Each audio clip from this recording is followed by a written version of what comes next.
ایک منٹ۔ السلام علیکم ورحمۃ اللہ وبرکاتہ۔ دیوبند دستک کے سبھی ناظرین کا پھر سے خیر مقدم ہے۔ سلسلہ چل رہا ہے مادر علمی دارالعلوم دیوبند کے 159ویں یوم تاسیس کی مناسبت سے ہفتہ دارالعلوم دیوبند کا، جس میں ہم دنیا بھر میں دارالعلوم دیوبند کے وہ ممتاز فضلہ جو الگ الگ میدانوں میں الگ الگ جگہوں پر جا کر اسلام کی نشر و اشاعت اور دین محمدی کی نشر و اشاعت کا فریضہ انجام دے رہے ہیں، ایسے جید الاستعداد اور مایہ فرزندوں سے ہم گفتگو کر کے ان کے خدمات اور تجربات سے استفادے کا سلسلہ گزشتہ ایک ہفتے سے جاری ہے۔ اسی سلسلے کی آج ایک اہم، انتہائی اہم اور خاص کڑی ہمارے لیے، دیوبند دستک کے ناظرین کے لیے اور پوری ٹیم کے لیے ہے۔ ہمارے درمیان نیوزی لینڈ کی سرزمین سے وہاں کے مفتی اعظم اور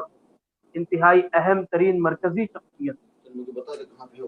دارالعلوم دیوبند کے مایہ ناز فرزند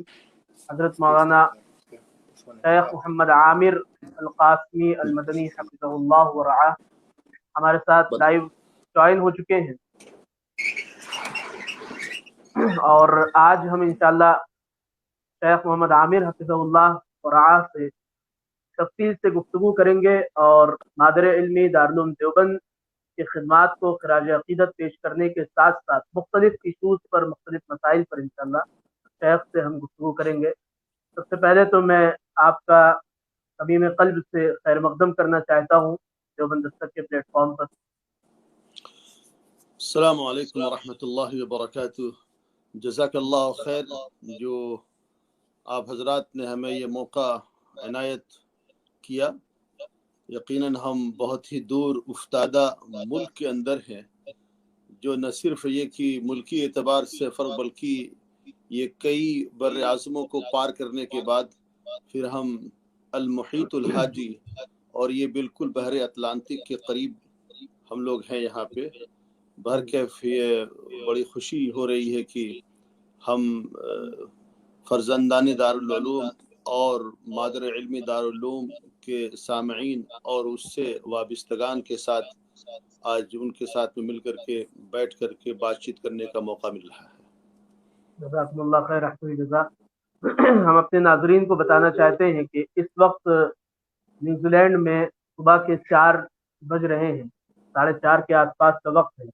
تو ہمارے اصرار پر شیخ نے اپنا قیمتی وقت نکالا اور آج اس وقت ہم بہت ہی خوش نصیب ہیں اور ہم گفتگو کا سلسلہ شروع کرتے ہیں۔ سب سے پہلے ہم اپنے ناظرین کو بتانا چاہتے ہیں کہ شیخ محمد عامر حفظہ اللہ ورعاہ ہندوستان کے ایک بہت ہی مردم خیز سرزمین کے خطہ مبارک پور کے رہنے والے ہیں اور حضرت مولانا قاضی محمد اطہر صاحب مبارک پوری علیہ الرحمہ کے خانوادے سے ہیں۔ شیخ محمد عامر حفظہ اللہ نے دینی تعلیم کی تکمیل مادر علمی دارالعلوم دیوبند سے کی، اس کے بعد جامعۃ اسلامیہ مدینہ منورہ سے اعلیٰ تعلیم حاصل کی اور پھر مختلف مراحل سے گزرتے ہوئے نیوزی لینڈ میں اس وقت وہاں کے صدر نشین ہیں، صدر مفتی ہیں اور وہاں کے مجلس العلماء کے صدر بھی ہیں، ہلال کمیٹی کے چیئرمین بھی ہیں۔ اور میں یہ کہنے میں کوئی مبالغہ نہیں ہے کہ نیوزی لینڈ کی سب سے مرکزی شخصیت آج ہم سے روبرو ہے۔ میں پھر سے خیر مقدم کرنا چاہتا ہوں اور شیخ سے سب سے پہلا سوال میرا یہی رہے گا کہ آپ اپنی زندگی کے ابتدائی دنوں کے تعلق سے اور آپ کی تعلیمی زندگی کے تعلق سے ہمارے سامعین سے چیزیں شیئر کریں۔ بسم اللہ الرحمن الرحیم، الحمد للہ والصلاة والسلام علی رسول اللہ وبعد۔ تو جیسا کہ آپ حضرات کو معلوم ہوا، میرا تعلق مبارک پور جو کہ اعظم گڑھ کا ایک بہت ہی مردم خیز طبقہ ہے اور ایک قصبہ ہے، اور وہاں سے میرا تعلق ہے۔ وہاں پہ بہت ساری عالمگیر شخصیت پیدا ہوئی جنہوں نے علم کے افق کے اوپر اپنا نام روشن کیا، اور انہی شخصیات میں سے ہمارے ماموں محترم حضرت مولانا قاضی اطہر مبارک پوری، اور میری ابتدائی تعلیم مبارک پور کے اندر ایک مدرسہ جس کو ہم احیاء العلوم کے نام سے جانتے ہیں، وہیں پہ میں نے اپنی ابتدائی تعلیم حاصل کی، اور پھر اس کے بعد میں درجہ ششم سے دارالعلوم دیوبند میں آ گیا، جہاں پہ میں نے کوئی 3 سال گزارے، اور پھر اس کے بعد میرا نیوزی لینڈ کے اندر آنا ہوا، اور یہاں پر میں نے آنے کے بعد دیکھا کہ میں کسی اعتبار سے یہاں فٹ نہیں ہو رہا ہوں، کیونکہ دارالعلوم دیوبند، اس سے پہلے احیاء العلوم، یعنی کہ یہ ہمارے جو دینی مدارس ہوتے ہیں، وہاں کا جو ماحول ہوتا ہے، وہاں کی جو طبیعت ہوتی ہے، وہ خالص علمی، اسلامی، دینی، اور نیوزی لینڈ جیسی جگہ جو کہ یورپ کا ملک شمار ہوتا ہے، وہیں کی ثقافت ہے، وہیں کا تمدن ہے، اور زبان یہاں کی انگریزی، تو ہم نے وہاں پہ کوئی زبان تو سیکھی نہیں تھی، انگریزی زبان تو سیکھی نہیں تھی، اردو عربی سے واقفیت تھی، لیکن انگریزی سے بالکل واقفیت نہیں تھی۔ یہاں آنے کے بعد ہم نے سب سے پہلا کام کیا کہ اگر یہاں پہ رہنا ہے اور یہاں پہ کام کرنا ہے تو سب سے پہلے زبان کے مسئلے کو حل کرنا ہوگا، تو ہم نے باقاعدے پھر یہاں آنے کے بعد انگلش زبان سیکھی، اور یہاں کی یونیورسٹیوں میں جا کر کے ہم نے وہ علم حاصل کیا، اور باقاعدہ یہاں پہ ہم نے ڈگری حاصل کی انگلش زبان کے اندر، اور ہم نے ادب الانجلیزی کے نام سے باقاعدہ ایک ڈگری حاصل کی، اور پھر اور بھی دوسرے علوم یہاں پہ آنے کے بعد سیکھے، پڑھے، اور پھر اس طریقے سے پھر ہم کو یہ محسوس ہوا کہ اس ملک کے اندر ہم رہ سکتے ہیں، یہاں پہ کچھ کام کر سکتے ہیں۔ اب وہ اندھیرے سے نکل کر کے اب کچھ روشنی معلوم ہوئی، کیونکہ جب آدمی زبان نہیں جانتا ہے، لوگوں سے بات چیت نہیں کر سکتا، اور جو کمیونیکیشن کا جو سلسلہ اگر وہ منقطع ہو تو پھر زندگی تو بڑی مشکل ہوتی ہے۔ تو غرض کی اس طریقے سے زبان کا مسئلہ حل ہوا، اور پھر یہیں سے پھر میرا یہاں سے مدینہ منورہ جانا ہوا۔ میری خواہش تھی کہ میں باہر کی یونیورسٹیوں میں بھی تعلیم حاصل کروں، کیونکہ ہندوستان کے مدارس میں ان کا اپنا ایک رنگ ہے، ان کا اپنا ایک مزاج ہے، ایک طریقہ تعلیم ہے، لیکن اگر آپ عالمی سطح پہ کام کرنا چاہتے ہیں تو ضروری ہے کہ دوسرے ادارے سے بھی واقفیت ہو، وہاں کے نظام تعلیم سے واقفیت ہو، اور کچھ ذہن کے اندر وسعت ہو، تو اس کے لیے بہتر ہے کہ جو بھی مواقع میسر آتے ہیں ان کو غنیمت جانتے ہوئے اور ان سے فائدہ اٹھایا جائے۔ تو اسی سلسلے سے میں مدینہ منورہ بھی گیا، اور وہاں یونیورسٹی کے اندر داخلہ لیا۔ وہاں سے میں نے کلیت القرآن الکریم والدراسات الاسلامیہ سے میری فراغت ہوئی، اور وہاں پہ میں نے کوئی 5 سال کے قریب گزارے، اور پھر وہاں سے واپس نیوزی لینڈ آیا، اور تب سے یہ تقریباً آج سے 30 سال پہلے کا واقعہ ہے، جب میں جامعہ اسلامیہ گیا ہوا تھا، اور پھر وہاں 5 سال گزارنے کے بعد پھر واپسی ہوئی، اور پھر وہیں مدینہ منورہ سے واپسی کے بعد وہاں کی حکومت نے پھر مجھے باقاعدہ اپنا مندوب بنا کر کے یہاں نیوزی لینڈ کے اندر بھیجا، اور پھر تب سے میں یہاں نیوزی لینڈ کے اندر دینی تعلیمی سرگرمیوں میں مصروف ہوں، اور اللہ کا شکر ہے کہ جہاں بھی رکھا اس نے عزت و آبرو سے رکھا، اور یہ دارالعلوم دیوبند اور اس سے منسلک ادارے سے جو کچھ بھی حاصل کیا، اللہ تعالیٰ نے ہمیں ان علوم اور جو کچھ بھی سیکھا تھا اس کو نشر و ارشاد کا موقع دیا، اور یہاں پہ ہمیں کچھ کرنے کا یہ اس طریقے سے موقع میسر آیا، الحمدللہ۔ شیخ، آپ کی دارالعلوم دیوبند سے فراغت کس سن میں ہوئی تھی؟ میری دارالعلوم دیوبند سے فراغت کوئی 88-89 میں ہوئی، 89 کے اندر۔ عام طور پر ہوتا یہ ہے کہ دارالعلوم دیوبند سے یا کسی بھی بڑے مرکزی ادارے سے فارغ ہونے کے بعد فاضل 2 خود ساختہ ظلم میں مبتلا ہوتا ہے. پہلا تو یہ ہوتا ہے کہ ہم اتنے بڑے ادارے سے فارغ ہوئے ہیں تو شاید اب میں سب کچھ ہوں، اور دوسرا یہ ہوتا ہے کہ اب اس کے بعد ہم کریں کیا. تو کیا اس وقت آپ کے سامنے بھی اس طریقے کے مسائل تھے کہ اب کیا کریں، کہاں جائیں، یا اس وقت اس طریقے کے حالات نہیں تھے؟ جی، اب دارالعلوم دیوبند سے فراغت کے بعد ایک عام طالب علم کی خواہش یہی ہوتی ہے کہ وہ کہیں پہ مدرس بن جائے، معلم بن جائے، اور وہاں پہ کہیں اچھی جگہ پہ لگ جائے. تو وہی میری بھی خواہش تھی، کیونکہ میں بھی اسی ماحول کا پروردہ تھا. تو میری بھی خواہش تھی کہ کہیں اچھی جگہ پہ اچھے مدرسے کے اندر میں لگ جاؤں. شروع کے اندر تو میں نے دارالعلوم دیوبندگی کے اندر کوشش کی، کیونکہ میرے نمبرات اچھے تھے اور امتیاز سے بھی زیادہ تھے. تو میں وہاں پہ میں نے کوشش کی، لیکن مجھے سب سے بڑی بات یہ کہ مجھے ہمیشہ سے یہ خواہش تھی کہ میں باہر کی یونیورسٹیوں میں جا کر کے تعلیم حاصل کروں. چونکہ میں خود یہ خانواد قاضی اطہر مبارک پور، جو کہ بہت بڑے مورخ، بہت بڑے عالم دین، اور ان کی کتابوں کو جب میں پڑھتا تھا اور ان کی سوانح کو پڑھتا تھا، اور ان کے اندر جو جوش و ولولہ اور جو ان کے اندر جو جذبہ تھا، اور ہمیشہ ان کی نگاہوں کے سامنے دمشق، خراسان، بغداد ہوتے تھے. تو یہ بھی ہمارے دل میں بھی خواہش ہوتی کہ ذرا ان ملکوں کا دورہ کیا جائے اور باہر کی دنیا کے اندر جا کر کے وہاں بھی کچھ سیکھا جائے. تو اسی لیے ہمیشہ سے یہ خواہش تھی کہ باہر جا کر کے کچھ نئے تجربات حاصل ہوں، اور جو باہر کی دنیا میں تعلیم و تعلم کا سلسلہ ہے اس سے بھی فیضیاب ہوا جائے. تو یہی سب کوشش کی وجہ سے میں دارالعلوم سے فراغت کے بعد پھر میں نیوزی لینڈ پہلے آیا، اور نیوزی لینڈ آنے کے بعد پھر یہاں سے میں نے کوئی 3-4 سال تک تعلیم حاصل کی، اور یہاں سے ڈگری لینے کے بعد پھر میں مدینہ منورہ گیا.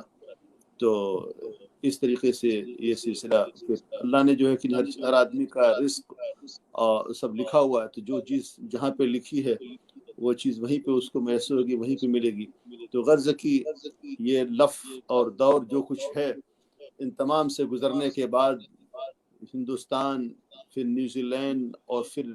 عرض حجاز، اور پھر واپسی میں پھر نیوزی لینڈ.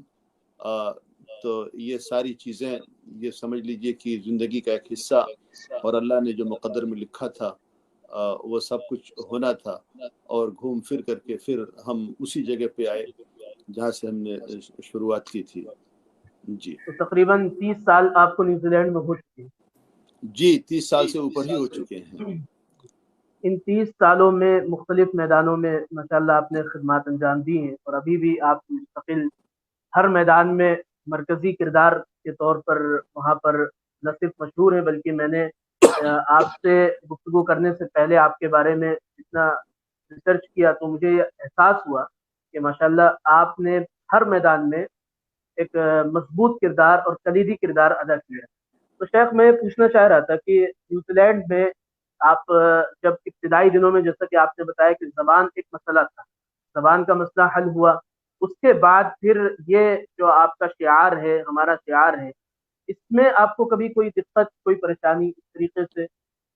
شناخت اور شعار کی وجہ سے؟ جیسا کہ میں نے پہلے عرض کیا کہ نیوزی لینڈ جو کہ یورپی تہذیب و ثقافت کا حصہ ہے،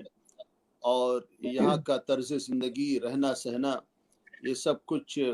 اسی یورپ کے طرز پہ ہے. اور میں ٹھہرا ایک مولوی اور ہندوستانی مدرسے کے اندر پڑھا ہوا، اور میری پوشاک اور میرا لباس کرتا پیجامہ،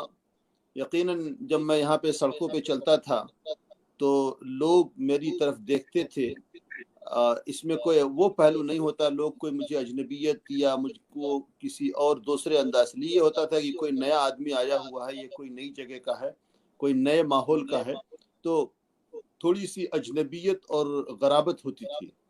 لیکن ہم نے کبھی بھی اپنی پوشاک کو یا اپنے طرز زندگی کو ہم نے نہیں بدلا. ہم نے یہاں کی یونیورسٹیوں میں بھی اسی کرتے پیجامے کے اندر تعلیم حاصل کی، اور لوگ جب اس کو دیکھتے تھے تو بڑا احترام کرتے تھے اور سمجھتے تھے کہ بھائی یہ آدمی اس طریقے سے ہے تو اس کی کوئی حیثیت ہے، ورنہ میں بھی وہ پینٹ شرٹ کے اندر آ جاتا اور میں بھی اسی بھیڑ کے اندر میں بھی گم ہو جاتا، کوئی مجھے نوٹ نہ کرتا۔ لیکن ہم نے چونکہ ہماری تعلیم ایسے ادارے سے ہوئی تھی اور ایسے ماحول سے ہوئی تھی کہ ہمارے لیے وہ پوشاک کا بدلنا بڑا ہی مشکل تھا، تو ہم نے شروع ہی سے جب سے ہم رہے اسی کرتے پائجامے ٹوپی میں آج بھی جہاں بھی جاتا ہوں تو مجھے آپ اسی پوشاک میں دیکھیں، کہیں پہ اگر میری تصویر بھی ہوگی تو وہ اسی میں ہوگی اور اسی لباس میں اور اسی حلیے میں ہر جگہ جاتا رہا۔ تو غرض کہ جب آدمی کے اندر ایک طریقے سے اعتماد پیدا ہو جاتا ہے اور اس کی جب وہ عزم کر لیتا ہے کہ یہ میری زندگی ہے اور یہ میری لائف سٹائل ہے اور مجھے اسی طریقے سے رہنا ہے، تو پھر اللہ سبحانہ و تعالی بھی اس کو استقامت دیتے ہیں اور پھر جو بھی ہے جیسا بھی ہے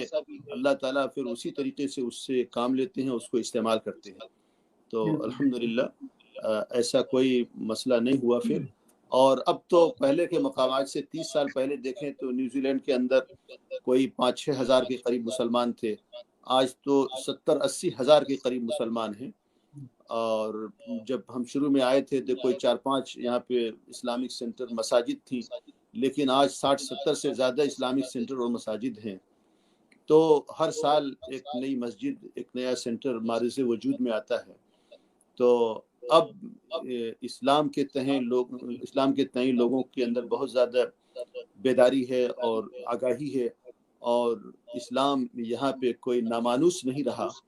اور مسلمان اس ملک کے اندر بہت ہی باعزت طریقے سے اپنے تمام حقوق کے ساتھ یہاں زندگی گزارتے ہیں۔ اگرچہ مسلمان یہاں پہ بہت زیادہ تعداد میں نہیں ہے، لیکن جو بھی عدد ہے یہاں پہ آپ کی معلومات کے لیے کہ جو لوگ یہاں آتے ہیں عام طور پہ وہ پروفیشنلز اور اسکلڈ لوگ ہوتے ہیں، کیونکہ وہ مزدور طبقے کے لوگ یہاں نہیں آتے۔ جیسے گلف وغیرہ دول خلیج کے اندر ہیں تو وہ وہاں پہ مزدور طبقے لوگ زیادہ جاتے ہیں، عمال۔ لیکن نیوزی لینڈ کے اندر عام طور پہ جو لوگ آتے ہیں وہ اسکل مائیگرینٹ، یعنی کہ وہ لوگ جو کوالیفائڈ ہوتے ہیں، پروفیشنلز ہوتے ہیں۔ اور یہ نیوزی لینڈ، آسٹریلیا، یورپ کے ملک یہ بہت ہی ہوشیار، بہت ہی چالاک لوگ ہیں کہ یہ پوری دنیا سے جو مغز ہوتے ہیں، جو تعلیم یافتہ لوگ ہوتے ہیں، ان کو موقع دیتے ہیں۔ وہ یہاں پہ آتے ہیں بجائے اس کے کہ وہ خود ان کے اوپر پیسے صرف کریں، ان کے اوپر محنت کریں، ان کو بنایا یہ مغز تیار ملتا ہے اور ان کو وہاں سے لاتے ہیں، ڈاکٹر ہیں، پروفیشنلز ہیں، انجینئرز ہیں، اور ان کو استعمال کرتے ہیں۔ تو اس معاملے میں بڑے ہی ہوشیار ہیں۔ تو نیوزی لینڈ کے اندر عام طور پہ جو لوگ جہاں سے بھی آتے ہیں وہ اسکلڈ ہوتے ہیں، پروفیشنلز ہوتے ہیں۔ تو یہاں پہ جو بھی آپ کو جو میں بتلا رہا ہوں کہ 70-80 ہزار کے قریب جو مسلمان ہیں، اکثر و بیشتر اس میں اسی طریقے کے لوگ ہیں، ڈاکٹرز ہیں، انجینئرز ہیں، پروفیشنلز ہیں، یہ کہتے ہیں اسکل مائیگرینٹ۔ اور خود یہاں کے مقامی لوگ جو آنے کے بعد جو دوسری نسل جو شروع ہوئی، اور جو یہاں کے جو اصلی باشندے جس کو ہم کیوی کہتے ہیں، یورپین، وہ بہت سے لوگ جو ہے کہ ہلکے بگوش اسلام ہوتے ہیں۔ تو اس طریقے سے یہ سلسلہ چل رہا ہے الحمدللہ۔ گزشتہ دنوں نے دیکھا نیوزی لینڈ میں کہ وہاں ایک حادثہ ہوا سال گزشتہ، اور اس کے بعد پھر وہاں کی گورنمنٹ بہت کوآپریٹو بھی دکھی، اور وہاں کی الگ الگ کمیونٹیز نے بھی مسلمانوں کے تعلق سے اپنے ہمدردانہ جذبات کا اظہار کیا۔ تو اس سے محسوس ہوتا ہے کہ وہاں پر دعوت اسلام کے تعلق سے بہت آسانیاں ہوں گی۔ اس کے بارے میں آپ کی کیا رائے ہے کہ آپ تو خود فیلڈ میں ہیں وہاں پر؟ جیسا کہ میں نے بتلایا کہ یہاں پہ جو مسلمان ہیں وہ زیادہ تر پروفیشنلز ہیں اور تعلیم یافتہ لوگ ہیں، اور یہاں پہ آنے کے بعد بہت سارے ادارے کھلے، اور یہاں پہ ایک مرکزی ادارہ جس کو اتحاد الجمعیات الاسلامیہ نیوزی لینڈیہ،